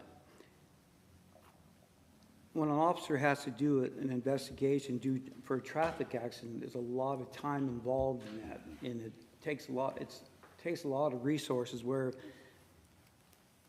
the speed cameras would be a deterrent, in a way, would free the officers to be doing everything they gotta be doing, not taking accident reports because someone's doing 70 to 25, and it's just becoming a real problem with speeding and disregard for traffic safety. Yes, sir. Thank you. Right, are there any comments from the public that would you like to make about this? I have a couple questions, Chris, Chief. sir. Real quick. On 849B, when every case the DA doesn't file, they put an 849B on that besides in-house. So if you release somebody right here at the station's 849B also? Yes. So those are all stacked? Yeah, exactly. Okay. Is there a way to is there a way to tie them to what crime they were 849B'd for? We'd have to go through Is the that a, 72 individual, we'd have to go through the individual reports to find out what the reasoning for that would be. okay. But most of these are like low-level misdemeanor type, what they call, wobblet type of crimes that, a lot of times the DA will just, you get somebody with a little bit of drugs on them and they'll arrest them and they'll send the case up to the DA's office. The DA will no NCF it, no charges filed in the interest of justice. No real reason given why, just because it's a low-level kind of case that they're either gonna push to diversion or something like that, where they're not gonna go through the criminal justice system, at least for the DA's office. So the DA calls it 849B, you guys don't? That's what we guys are call it doing that, but that's what we're required to do. Okay. That's what we're required to do. That's what I'm trying to get through Yeah. is you put 849B on it from That's what their agency- dismissed cases now. That's what agencies do. Right? So we're required to call it a detention-only arrest. Okay. Yeah. It didn't used to be like that for us back in the day. Chair Lawton, there are two hands on Zoom for a public comment. Sure. On the whole issue of the driving under the influence, those are so high, those numbers, and it's just, I don't know what could be done about that, or whether there's an education that can be done. Are they local people, from Cotati? Are they people driving through? Are they leaving bars at night? Or sometimes I see, when I see your statistics that are published in the local paper, they're, they have stops at 10 o'clock in the morning. So it's like, Yeah. So the answer, it just seems that, I just wonder if there are any ways to deal with it before people get arrested. yeah, the answer to your questions are yes, yes, yes, and yes. So it can happen at 10 in the morning, it happens at 10 at night. It has to do with someone coming out of the bar. It has to do with someone leaving a party. It has to do with someone, popping a beer in a parking lot. It's all those things and more. But from a prevention standpoint, so we reach out to our business partners, especially those, the bars, and try to work with them from an education standpoint. They know that we're out there. We try to maintain, the reason these numbers are high is because we have a high visibility in this city. Like I said, it kind of cuts both ways, because the good news is that we are right there. We have such a quick response time. People call in all the time, hey, someone's driving drunks, or they appear to be driving drunks, or our officers are there. Other agencies in the bigger cities, they don't have that. They're minutes, 10 minutes, 20 minutes out before they may even respond to that area. So, absent being on some sort of exigent call, our officers are out there and not only proactively doing it, but also sometimes get dispatched to those kind of calls. But at any rate, we do interact with the business community, and we have education, training. We put things out on social media about DUI, especially during holiday times and high times when we have people that are celebrating a little too much, and encouraging them to use Uber and that sort of thing. So it comes with not just an enforcement aspect of that, right? And unfortunately, people still choose to drive while impaired. And yeah, as with any city, most cities, we have a couple bars downtown, and those can contribute to it. But in talking with the owners of all those bars, you know, I can't definitively say, yeah, this bar is responsible for the most of it, or this bar, this, you know, it's not any one thing. Some of them are residents, a lot of them aren't. Most of them are not residents of Cotati. Most of them are coming from somewhere else. The fact that just where we're located along 101 with 116 and people driving down between Old Red and East Cotati, there's a lot of traffic going back. The schools at SSU, you add all those things together, and that's where we end up where we are. So our, you know, it's not just enforcement, but it's a lot. I mean, we're out there and we're visible, and people know it, and we hear about it from even other agencies. Oh, don't drive through Cotati. And so that's why I mean, even right now when I'm talking about like Officer Cunningham getting the most DUIs, like I want people to hear that so they think twice about doing that sort of thing. Not because I want someone to go to jail, but because I want someone to not drive while they're under the influence of something. You know? Yeah, I was wondering about that too, whether the reputation of Cotati for stopping people has gotten around and they would want to avoid us. But there's still an awful lot of arrests for. Yeah, the last 2 years we've really been focused on it, so. Yeah. Let me sidetrack back to Flock and the LPRs. Yeah. How many, right now, how many marked patrol vehicles do we have? We have, well. Well, just marked patrol vehicles. I didn't say how many were working right now, but. We have 6 that we're using. Okay, and 4 others that we're not. And those are the ones with the LPRs in them? They were the EVs, the electric vehicles. Okay. So the EVs were having problems with the upfitting, where they'd always, so just long story short, especially with the Teslas, when they would, we'd upfit means with like radio, lights and sirens, all that sort of stuff, that the car, because it was a civilian car with police upfitting, as the car would update, right, because it's a computer, right, it would see the upfitting as a virus. And so every time it upfitted, it would shut down and the upfitting wouldn't work. And so we had this like recurring circular problem with these vehicles to the point where we weren't able to use them and we had to decommission them from police use. So that's the issue. Those LPR cameras are going into the other patrol vehicles They now? will be, yes. Okay, I'm a big proponent of those, obviously. Yep. Absolutely. I mean, as you know, a local agency just got a 14-year-old off the street that was being human trafficking because of one of those hits. Yep. In a patrol vehicle. Yep, 100%. So, all right.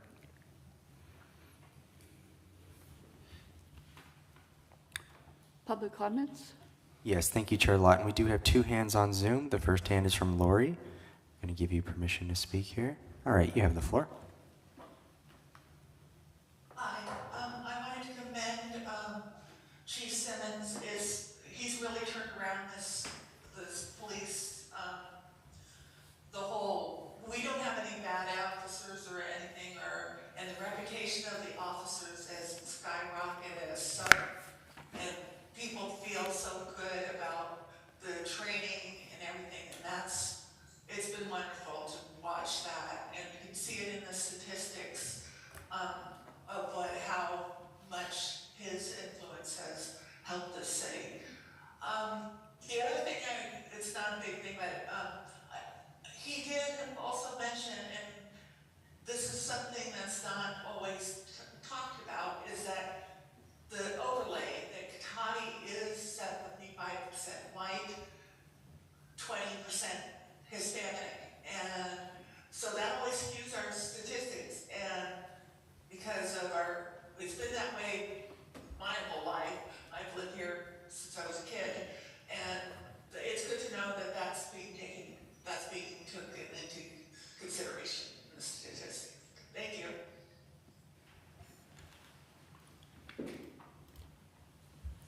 I'm sorry, Chief. I think I asked you before at a previous meeting, when you talk about the calls for service and the difference between when you put a case number down or an incident number for calls for service? Yeah, so sorry, go ahead. Go ahead, you were going to answer. Yeah, calls for service are any calls for service. So if they're dispatched to any kind of call, whether it's an incident number, whether they take a full report number, it's ticked on as a calls for service. So if a call for service, if one call for service goes out and they don't write a report, it's a call for service. If one call for service goes out and they do write a report, it's one call for service. Okay, so you have approximately 12,000 incident numbers, and then how many case numbers included in that? I don't have the actual reports that were taken as a result of a calls for service. I don't have that statistic Okay. in front of me. What case number are you up to right now? Today, if somebody took a case? Well, this is 2026, so it started over again. So we're probably at, I don't even know. I'd be guessing. Okay. I'm not sure. I'd have to look. All right. There was one further hand on Zoom from Jim Duffy. Jim, you have the floor. Real quickly, I just wanted to thank Chief Simmons for an excellent report and for addressing most of the questions that I had said in written public comments. And you guys are really lucky in Cotati, let me tell you. Thanks. Thank you. And there are no further hands on Zoom. Okay. Any other committee member? Oh, wait, yeah, I just had two questions. For Chief, is there an anonymous reporting mechanism that the Cotati Police have, like for suspicious activity, or if we think somebody's getting behind a wheel that's impaired or anything like that, where Yes. they could remain anonymous? Yep. Okay. Yeah, and they can, there's a number of different ways that they can contact. Obviously, someone can call us and not identify who they are. We get that all the time. There's also online ways to do it online as well. So those are the two main ways that people do it anonymously. Sometimes I'll get written letters and that sort of, but if you're talking about like something in the act right now, people just they call 911 and say, hey, I want to report this, and we don't ask them questions that they don't want to answer. So we'll often ask, hey, what's your name and callback number? Sometimes they give it, sometimes they don't. Okay.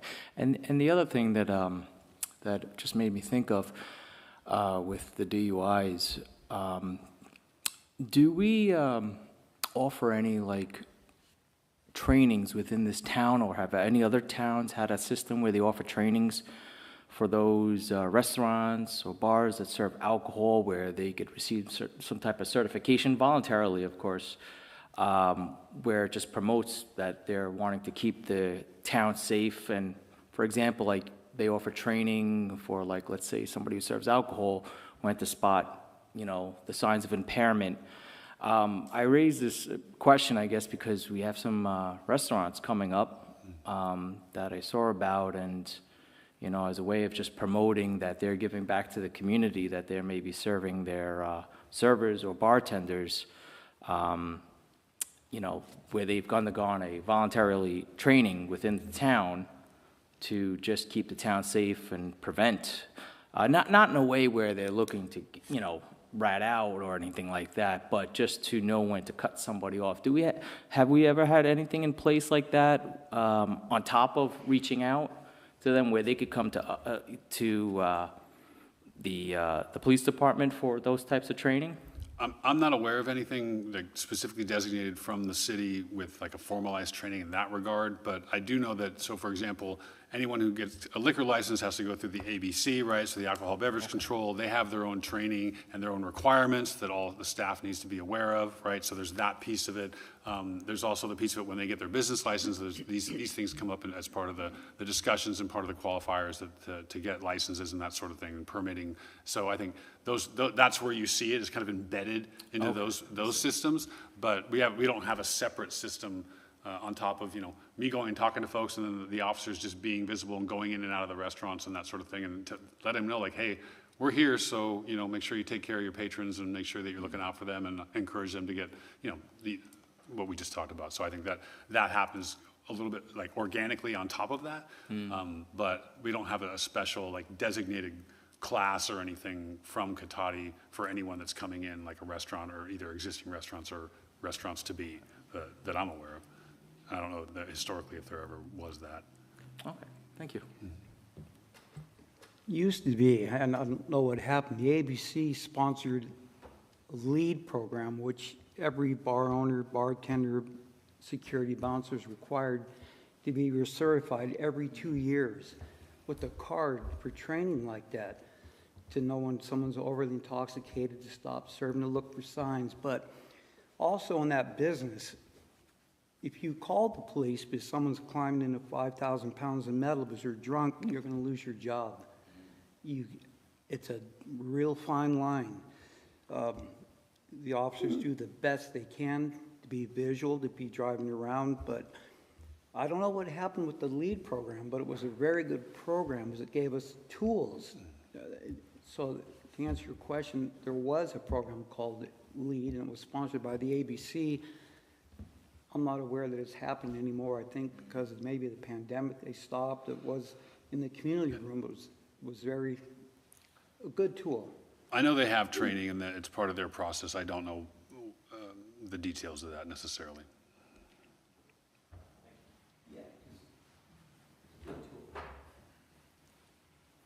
Any other comments? I have some on a different subject, which one, Jim Duffy's letter that we received today, and I wasn't aware until today that the city of Cotati is using the FLOC program. There were articles in the newspaper about Rohnert Park and other cities, lists of other cities that use the FLOC cameras, but Cotati was not listed in that article. So I was just curious in relation to the letter that we received today, whether there are, whether we should have a surveillance technology and safety ordinance like Sebastopol does, or do something, you know, to further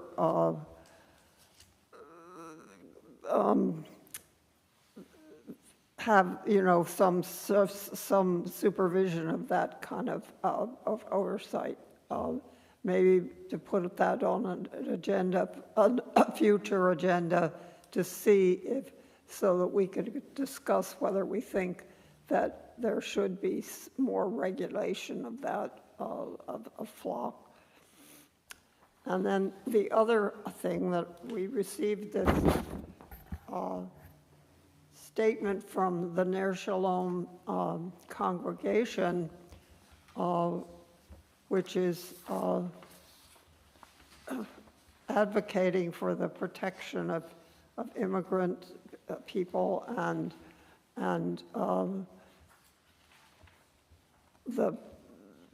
how the consistency of that with the congregation's values. And so if any of the people from the congregation who are here would like to speak to that, we would welcome to make a statement of some sort. If you would hold your statement, please. That would be a next agenda item that we're going to discuss. If we're going to move to that, then all right, let's just make sure we have no other public comment on the chief's report. If not, do we have a staff report on, we're going to look at our second item, which is a discussion of potential actions and policies for our committee to consider of what is our responsibilities. We are just beginning, so I think this is a really good segue to open up, you know, what we want to discuss next about the written statement from all police chiefs and the Sheriff's Department of Sonoma County as to how they approach any federal actions. So is there a report we're looking for, or are we open for discussions? So the report, I'll just give you a real brief rundown of how this came to fruition. So basically there were some discussions that happened at the city council level, and certain council members were curious about if this committee was where discussions could potentially happen regarding their concerns that they have about immigration, ICE enforcement. FLOC kind of came into a piece of that conversation, but it was more related to the federal government's influence into local agencies, and when they come into local jurisdictions, how to deal with that, especially given what's going on in the news and other parts of the country. So it was basically kind of pushed over back to this committee to see if there was any recommendations, if any, regarding any concerns that you all may have, and that maybe from public comment or otherwise, and if there's any direction or anything that might require a deeper dive. I can tell you that other agencies are looking into this sort of thing. If you look around, even neighboring agencies, bigger agencies, Santa Rosa, for example, just had a similar discussion. But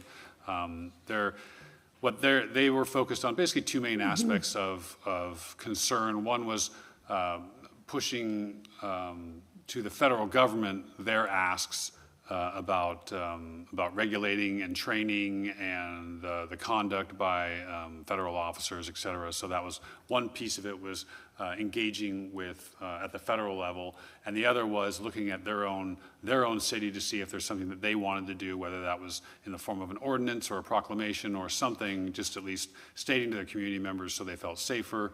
And some of that had to do with public access, and whether if a federal agency was to come here, does the city allow them to be in certain public areas, and et cetera. So those are kind of some of the discussions that were happening at the city council level. And I included the letter that the chiefs of police in Sonoma County sent out regarding immigration, so you were clear on the unified front, at least at the chiefs level, about our commitment to keeping our community members safe in light of some of the issues that are going on at the federal level. So that's how it ended up back here as an agendized item. It was something that the council wanted to at least see if the committee wanted to have some discussion about that and see if there's any meat on the bone for anything, and then that's where we're at. So that's basically the introduction. I don't know if you have anything else to add to that, but otherwise it was more about a discussion that you all could be having if there was some concern about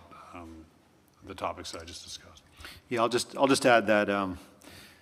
So Santa Rosa's the recent Santa Rosa discussion is the one that I'm most aware of. They did pass a resolution just basically asking their federal representatives to do some, because that's where the oversight is at the federal level when you're talking about federal agencies. So I mean, things like no masking, body cameras, the kind of things that you hear discussed in the national news. That's so they ended up passing a resolution, and the rest was really just like a workshop, and they were just talking about different options. There's not a lot of good ones because federal agencies preempt most of what we do, but there, that's still an ongoing conversation. I know some other jurisdictions in the Bay Area have adopted similar things, and I think most of the conversation in those other jurisdictions, and I'm talking like the county of Alameda, county of, Santa Clara, the city of San Jose. I think it largely centers around public spaces, and can they restrict that at all, or could they if ICE comes in for staging or whatever, immigration. There's a lot of sort of legal questions around that for sure, and a lot of just safety questions, because you don't want to have a situation where you have where you put people in harm because of that. So anyway, that's seems to be the gist of the the conversations that are happening regionally, but a lot of it's still sort of all being sorted out, I think, legally in particular. So that's this, where it says, this is a possible ordinance or proclamation that they're looking at that we got passed tonight? That was That's what you're referring to? That was a public comment.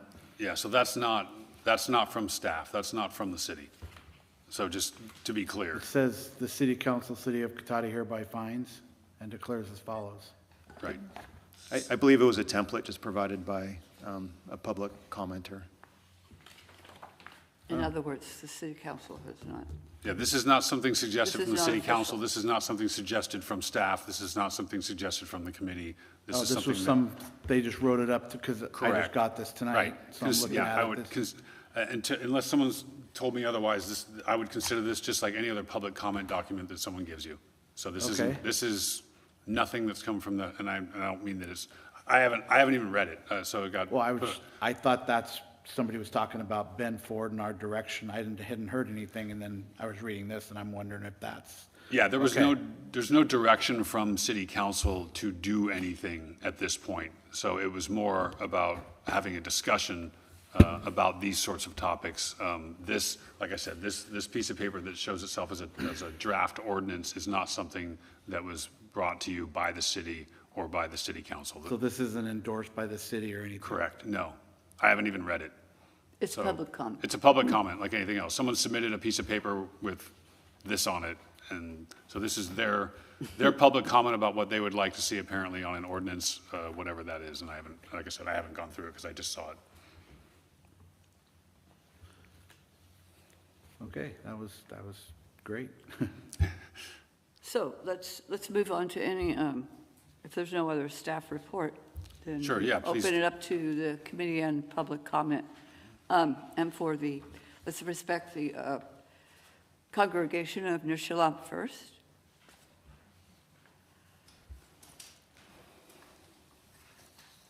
Good evening. My name is Roberta Teller, and I am a member of Ner Shalom, a sanctuary synagogue located right here in the heart of Katati. I am also the chair of Tzedek, the social justice arm of Ner Shalom. Tzedek means justice. And I am here this evening because, like you, I have witnessed the horrors of an ICE-invaded city. Like you, I have seen the results of unaccountable brutality, the illegal arrests and detention and disappearance of law-abiding people. Like you, I have seen the blatant racial profiling and the targeting of individuals without criminal records. Like you, I have seen the cold-blooded murders of innocent people, as well as the separation of families and the incarceration of mothers, fathers, and their young children. Like you, I have also seen how communities across the country have come together to help and support their undocumented and vulnerable neighbors and friends. And I'm sure, like you, I don't want to see Katati's economy decimated and destroyed as Minneapolis's economy has been. In 1 month, there has been an estimate to Minneapolis. And hopefully, like you, we can all agree we want to take steps now to ensure that should ICE come to Katati, we are prepared. I am here this evening to support and encourage the Katati City Council to uphold the civil rights, dignity, health, and safety of all immigrants in Katati by adopting a non-compliance ordinance, and that's the one that you have. I submitted that. That would include a formal declaration of non-collaboration with ICE by the City of Katati, no sharing of information by any city employee with ICE, no use of city property or resources for ICE operations, training for city employees about interactions with ICE and guidelines for their interactions, use of city alert systems to warn residents of ICE presence. City employees be allowed to inform residents of their constitutional rights. And city police should stop ICE arrests if there's no judicial warrant. In our Ner Shalom statement on sanctuary, we say, we call up our individual and collective courage in the face of hatred and oppression. We commit to walk alongside our immigrant neighbors, friends, and strangers to uphold their dignity and due process rights. I am asking you to call up and walk alongside with us, pass a non-compliance ordinance. If not now, when? Thank you. Good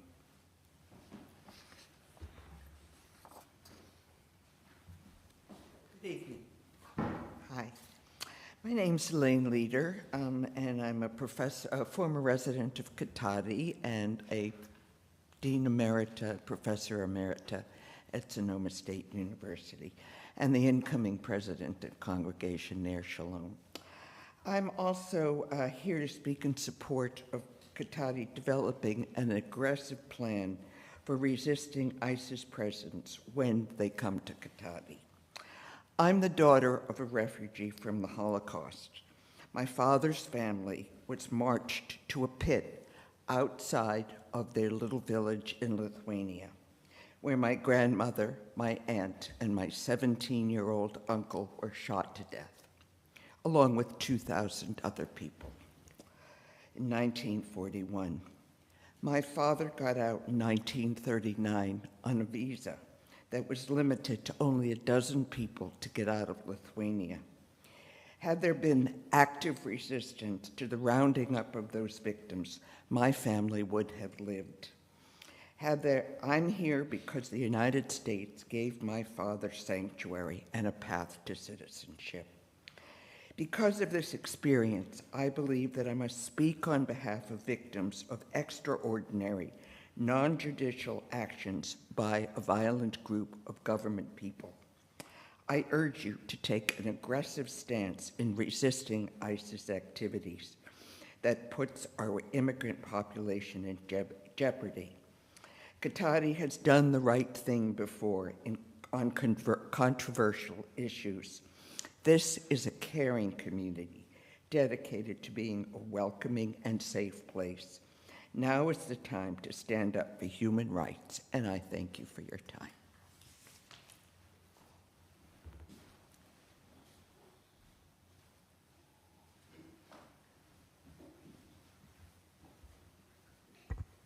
Hello, my name is Eileen Paul. I'm a member of the Ner Shalom congregation.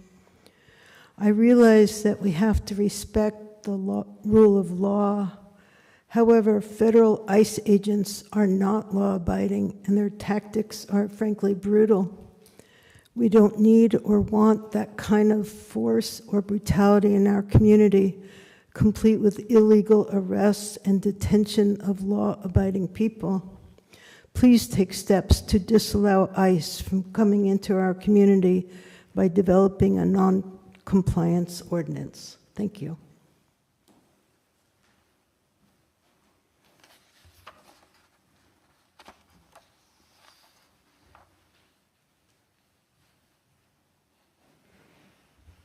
Do we have any other public comment, or would you want a discussion of the committee as to how we want to? We'll just check with the Zoom attendees. Let's check quite with Zoom quickly. attendees. Yeah, thank you, Chair Lawton. Once again, Zoom attendees, if you'd like to make a public comment on this item, please use the raise hand icon.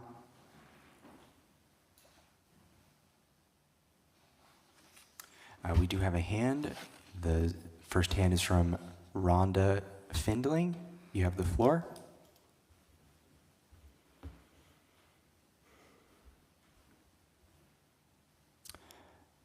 Rhonda Findling, you have the floor. Are you able to unmute your microphone?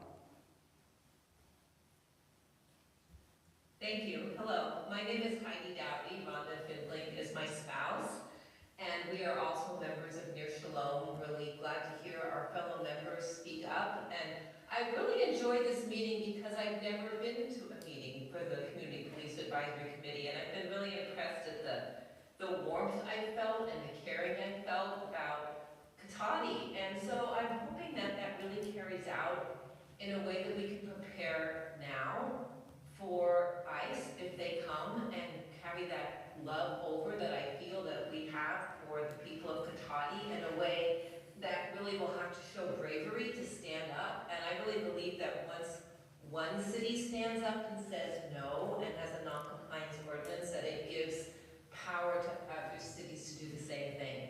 So I'm really, really urging you to be as brave as you can and as forward-thinking as you can, and take steps now to keep the people in our city safe. Thank you.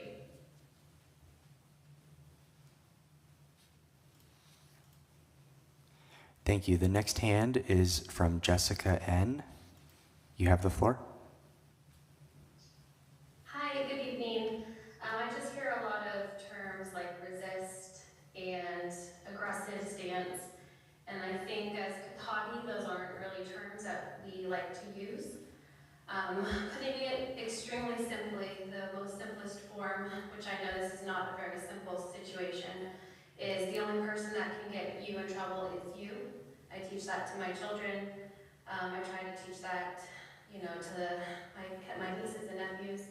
I think what I would like to say is, as a community, I think the best way we can protect our community members who may need assistance is by providing those resources I think blasting the information on how to get people to obtain citizenships, to get that, those sanctions as far as starting the process, I think that's something that we need to be putting out to people. I think that would extremely help limit the need for ICE to be even coming here. So I don't know if there's a way that the city itself could be putting out resources, putting out links.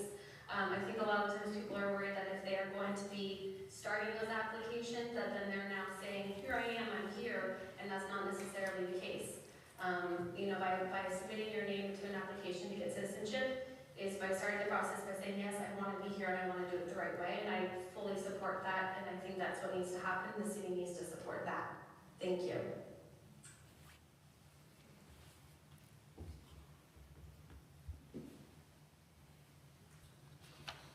Thank you, Chair Lawton. There are no further hands on Zoom. And is there any other committee members that want to make a comment?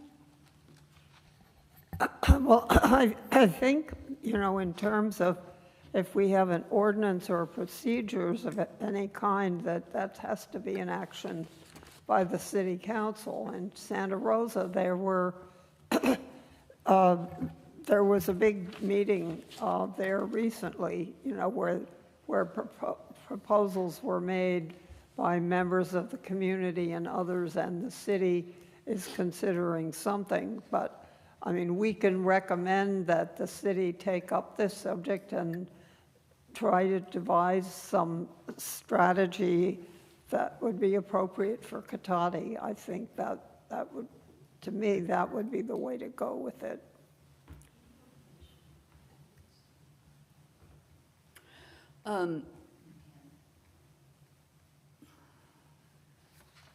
I think the statement from Sonoma County Law Enforcement is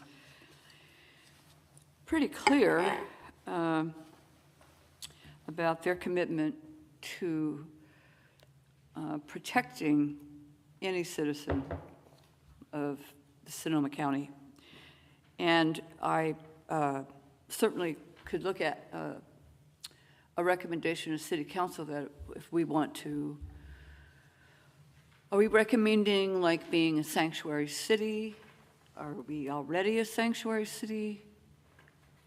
Or are we looking at developing some guidelines for the City Council to take this up? Any comments?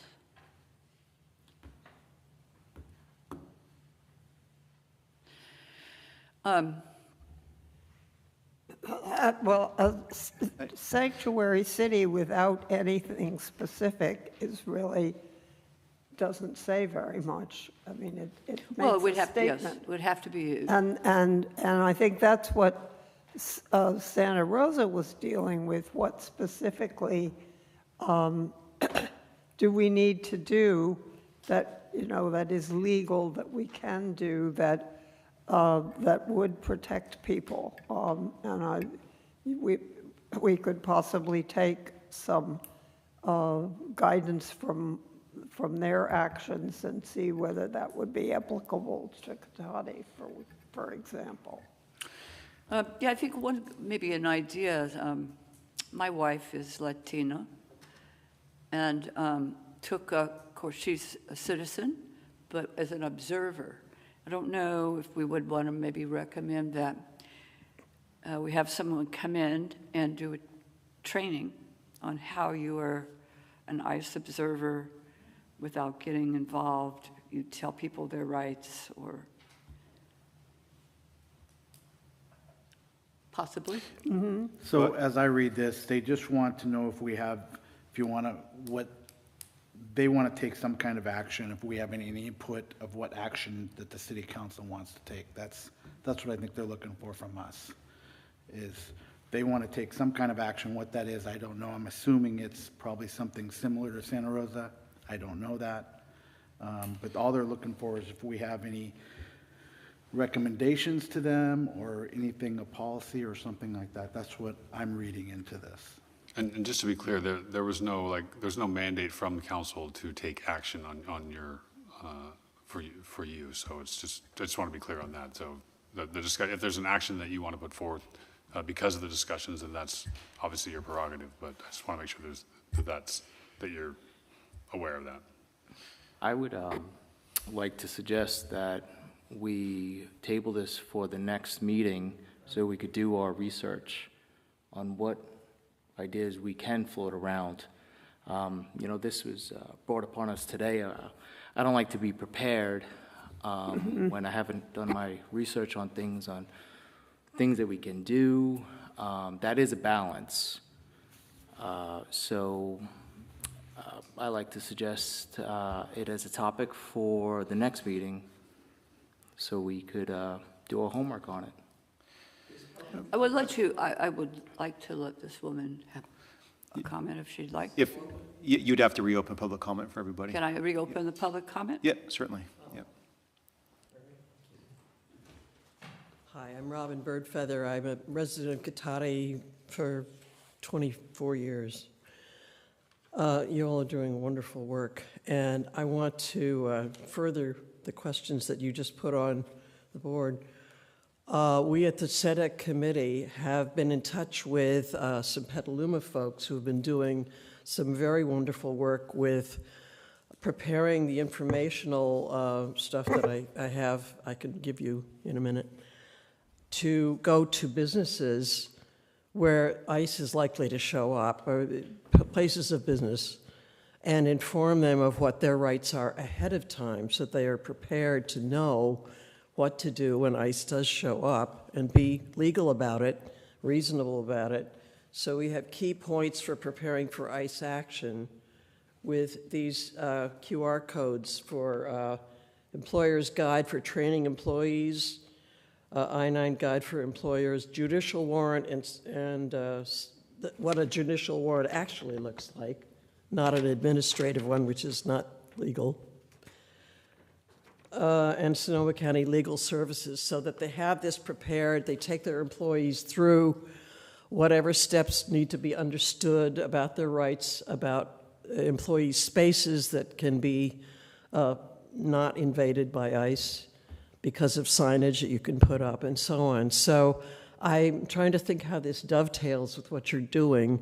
And I know that you go and you talk to business owners, especially bars and stuff, but I'm trying to think how to link in what you do with what we're starting to do with this help of the Petaluma folks, and perhaps Rohnert Park too, of course. So I will give you copies of these. I think you're going to have to reduplicate because my printer stopped working. Anyway, so just to know that you know these are things that are going on by just citizens on the ground, and how we can make Cotati safe and Rohnert Park safe ahead of time, more even than you already are doing. Okay. I'll take any questions that I've just brought up, if you have any. We're just fresh into this subject, so. Yeah, it's for public comment. There can't be a back and forth, just so. We're done. Yeah, so you can hand it to the clerk, hand that information to the clerk, and he can make sure that. I'm sorry, what? You can hand the material to the clerk, and he can make sure okay, that. Great. Yeah. Thank you. And I say I'm also a member of Ner Shalom. Any other, I would like to take up Jared's suggestion that we put this on the agenda for the next meeting. And I would like to, as the chair, if it's appropriate, meet with Damien and the chief to talk about how we want to move forward with the advisory committee and get down to some roots and see where we can take this. Any other comment? It's a good idea. Yeah, sounds good. Okay. So, thank you for all your participation. Are there any members of the public, any other members of the public that would like to make any comments at this time either here or on Zoom. Thank you, Chair Lawton. Once again, Zoom attendees, if you'd like to make a public comment, please use the raise hand icon. Seeing no hands on Zoom. Is there any other additional reports from the staff? No reports. Do any members wish to give a report?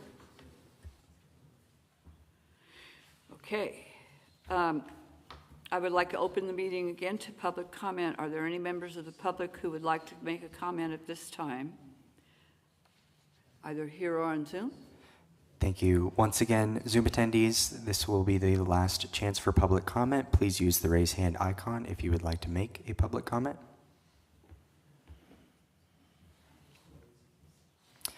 Seeing no hands on Zoom, Chair Lawton, that will end public comment. Les? I have a couple things, and mostly to Damon and Kevin. Is there a reason why we can't move the meeting? Because I had two neighbors that are going to the fire meeting too. Not that they'd come here, but they did mention, oh, I'm going to a fire meeting. I don't know what the logistics of that is. I mean, it just, somebody brought it up tonight, and I'm like, that's funny, that just happened to me.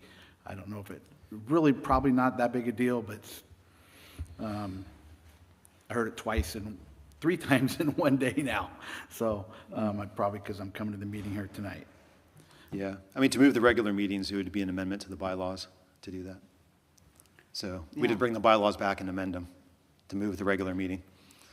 Could we put that on the agenda for next time and take a vote on it, or is this something that we could take a vote on now? We'd have to agendize it. Okay. For future meeting, yeah. Is it a problem? I don't mean that, I mean, it doesn't matter when we have the meeting really to me. It's funny that citizen brought it up tonight and then I happened to hear it twice this afternoon. So I'm like, really? I didn't know this was like an issue. Yeah, I mean, I don't think it'd be a It particular probably issue, isn't an issue, Yeah. but I wanted to bring it to your attention. Sure. Yeah, we can come back. If the committee would like, we can agendize that for the next meeting, bring the bylaws back to talk about it. I'm okay with that. We can have a discussion, but I'm not big on the bylaws. Okay. All right. And We'll bring it then one back. more thing for Chris, sorry, Chief. Is there a way when you come in and do your PowerPoint, we could have incident numbers and then what case numbers were generated from that? So if you had 5,000 case numbers, out of these 12,000 incidents, we generated 5,000 case numbers. So you want to know how many report numbers were pulled? Just kind of case, yeah. So if you took, of these 12,000 incidences, we took 42 traffic collision case numbers and 1,000 criminal, whatever it comes out to be, Okay. just because I know that sometimes an incident number doesn't mean really much. Just to see what kind of breakdown it is. I'm just giving you more work to do tomorrow. Sure. Can you have that on my desk by, no, I'm sorry. 9 o'clock tonight. I just like to see the breakdown of case numbers versus incident numbers. You got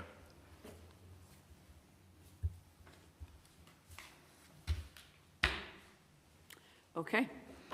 No other comments? Discussion? And I think we'll adjourn the meeting at 8:55. 7:50. 7:55. Sorry. Really, it wasn't Nancy that Pelosi. I was waiting for you to do Wow.